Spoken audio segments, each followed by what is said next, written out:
Israel और फ़लस्तीन के बीच विवाद कोई नया नहीं है।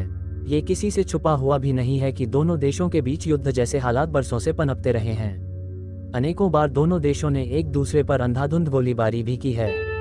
इस पूरे विवाद में हजारों लाखों लोगों की जान भी जा चुकी है। इजरायल फ़लस्तीन विवाद दुनिया के सबसे जटिल और संवेदनशील मुद्दों में से एक है। इस विवाद की वजह से दोनों पक्षों को हिंसा, विस्थापन और पीड़ा का सामना करना पड़ा। इस विवाद को लेकर पूर्व में कई अनपेक्षित और भयानक हादसे हुए हैं, जिनके उपरांत प्रतिक्रिया स्वरूप इजरायल द्वारा भी कार्रवाई की गई है। आज हम आपको आगे 40 साल पूर्व घटी एक ऐसी ही घटना के बारे में इस वीडियो में बता रहे हैं। ये आपको कहानी लग सकती है, लेकिन 100% सच है। इजरायल के इंतकाम की कहानी, मौत का बदला लेने की कहानी, 20 साल तक चुन चुन कर मारने की कहानी। 51 साल पहले कुछ ऐसा हुआ था, जिसके बाद से इस कहानी की शुरुआत हुई। नमस्कार दोस्तों, तो चलिए शुरुआत करते हैं आज की इस मज़ेदार वीडियो की। वीडियो के अंत तक बने रहिएगा क्योंकि पूरी कहानी बेहद रोचक है। और कमेंट लिखकर जरूर बताएं कि वीडियो की प्रस्तुति कैसी रही। ये दुनिया भर में फेमस है कि इजरायल इंतकाम जरूर लेता है। दुनिया ने ये अतीत में देखा भी है। अपने नागरिकों की हत्या का बदला लिए बिना इजरायल छोड़ता नहीं है। ऐसा अतीत में भी उसने किया है, अब भी कर रहा है। हमास के आतंकियों ने जब इजरायल के बेकसूर नागरिकों को घर में घुसकर मौत के घाट उतार दिया, तो इससे राष्ट्रपति बेंजामिन नेतन्याहू भी तिलमिला गए। कुछ ने सवाल उठाए कि आखिर इजरायल की खुफिया एजेंसी मोसाद फेल कैसे हो गई। लेकिन अब इजरायल हमास में आतंकियों के ठिकाने पर लगातार हमले कर रहा है। 51 साल पहले भी कुछ ऐसा हुआ था, जब इजरायल की इसी खुफिया एजेंसी ने लगातार 20 साल तक अपने खिलाड़ियों की मौत का बदला लिया। साल था 1972 का और शहर था जर्मनी का म्यूनिक, जहां ओलंपिक गेम्स खेले जा रहे थे। दुनिया के सभी देशों के खिलाड़ी इन खेलों में अपना परचम लहराने पहुंचे। इजरायल ने भी 5 खिलाड़ी और 6 कोच का अपना छोटा दल गेम्स के लिए भेजा। 26 अगस्त 1972 से खेलों का आगाज हुआ। सब ठीक चल रहा था, लेकिन सितंबर की 5 तारीख को ऐसी खबर आई जिससे सभी खिलाड़ी सकते में आ गए। दुनिया के कई देशों में भय का माहौल हो गया था। ये खबर थी इजरायल के दल के सभी 11 लोगों को मार दिया गया। ब्लैक सितंबर दिया गया नाम। सितंबर से 6 सितंबर के बीच खूनी खेल चला। इसे ओलंपिक खेलों के इतिहास में काला दिन या ब्लैक सितंबर भी कहा जाता है। खेल गांव में कुल 17 शव पड़े थे। फिलिस्तीनी आतंकियों ने बर्बरता के साथ इजरायल के पूरे दल को पहले अगवा किया और फिर बेरहमी से उनकी हत्या कर दी। खिलाड़ियों जैसे ट्रैक सूट पहने 8 आतंकी लोहे की दीवार फांदकर बचते बचाते ओलंपिक गेम्स विलेज में घुसने की कोशिश कर रहे थे।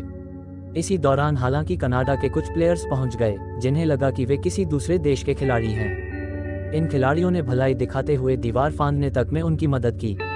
इसके बाद ये 8 उस होटल के बाहर पहुंच गए जिसमें इजरायल के खिलाड़ी ठहरे थे। PLO के आतंकियों ने दिया अंजाम। होटल में दाखिल हुए ये 8 आतंकी फिलिस्तीन लिबरेशन ऑर्गेनाइजेशन यानी PLO से जुड़े थे। आतंकियों के हाथों में हथियार दिखाई दिए। पूरे गेम्स विलेज में ये खबर आग की तरह फैल गई, हड़कंप मच गया। इन सभी ने फिर अपने मिशन को अंजाम देने की शुरुआत की। सबसे पहले रेसलिंग कोच मोसे वेनबर्ग को गोली मारी।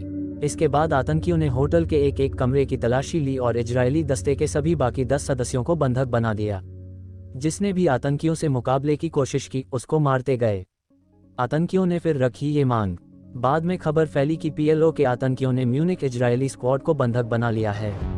तब तक किसी को ये जानकारी नहीं थी कि स्क्वाड के 2 लोग मारे जा चुके हैं। फिर आतंकियों ने मांग रखी कि इजरायल की जेलों में बंद 234 फिलिस्तीनियों को रिहा किया जाए। इजरायल ने साफ कह दिया कि कोई मांग नहीं मानी जाएगी। बस इतना सुनने के बाद आतंकियों ने 2 शव हॉस्टल के बाहर फेंक दिए। अफरा तफरी मच गई, लेकिन इजरायल नहीं झुका। इजरायल की PM तब गोल्ड मेयर थी। उनके ऐसे सख्त तेवर देख पूरी दुनिया सन रह गई। इस प्लान से माननी पड़ी आतंकियों की मांग। तब दुनिया को लगा कि गोल्ड मेयर अपने खिलाड़ियों को छुड़ाने के लिए कुछ नहीं कर रही हैं, हाथ पर हाथ रखे बैठी हैं, लेकिन हकीकत कुछ और थी। दरअसल इजरायल उस वक्त जर्मनी को इस बात के लिए मनाने में जुटा था कि म्यूनिक में उसे स्पेशल फोर्स भेजने की मंजूरी दी जाए। जर्मनी इसके लिए सहमत नहीं हुआ। फिर आतंकियों ने मांग रखी कि उन्हें बंधक इजरायलियों के साथ वहां से निकलने दिया जाए। जर्मनी की सरकार ने ये मांग मान ली। उनकी योजना थी कि जब आतंकी वहां से निकलने के लिए एयरपोर्ट पहुंचेंगे तो फोर्स उन्हें वहीं खत्म कर देगी। निहत्थे खिलाड़ियों पर बरसाई गोलियां। इजरायल के प्लेयर्स को बस से उतारकर हेलीकॉप्टर में बैठा दिया गया। शार्प शूटर्स ने कुछ ही देर बाद आतंकियों को निशाना बनाना शुरू कर दिया। खुद को इस तरह घिरता देख आतंकियों ने प्लेयर्स को मारना शुरू कर दिया। उन्होंने निहत्थे खिलाड़ियों पर गोलियां बरसा दी। एक हेलीकॉप्टर को बम से उड़ा दिया गया। कुछ ही देर में एयरबेस पर मौजूद हर आतंकी मार गिराया गया। देखते ही देखते शव बिछ गए। इजराइल का पूरा स्क्वाड खत्म हो गया। खिलाड़ी, कोच सब मारे गए। इजराइल ने तब इंतकाम की कसम खाए और अपनी खुफिया एजेंसी मोसाद की मदद से उन सभी लोगों को मार गिराने का प्लान बनाया जो किसी भी तरह से इस घटना में शामिल थे। इस मिशन को रैथ ऑफ गॉड यानी ईश्वर का कहर नाम दिया गया। 20 साल तक लेते रहे बदला। बस फिर इजराइल जैसे इंतकाम के चक्कर में खून करता गया।